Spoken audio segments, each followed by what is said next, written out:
আবো ঝাড়খণ্ড রে ইলেকশন সময় जहाँ तीना एनार्जी ते आगसार दो ओकोया आगसार दो ओकोया नोआ रेना तेलाबन एम तहेन आगसार दो आबोवा उनग गे एनार्जी ते इलेक्शन जितेव परे आबोरेन नेता मंत्री को जदि बन कुली के कोवा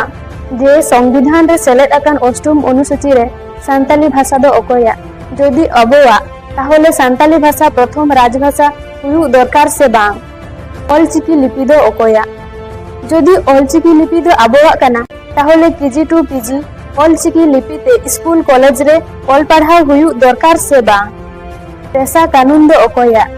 जदि पेशा कानून आबोवा ताहले झारखंड रे पेशा कानून लागू दरकार से बांग झारखंड रे बेनावाकान मारांग मारांग फैक्ट्री चालावाकान जमी जायगा दो ओकोया जदि आबोवा ताहले आबोरेन होड़ फैक्ट्री रे रोजगार न्याम दरकार से बांग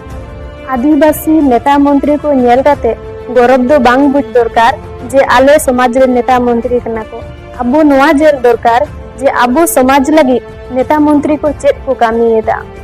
तोवा जायगा जमी भाषा संस्कृति बांचाव लगी को कामी काना से बांग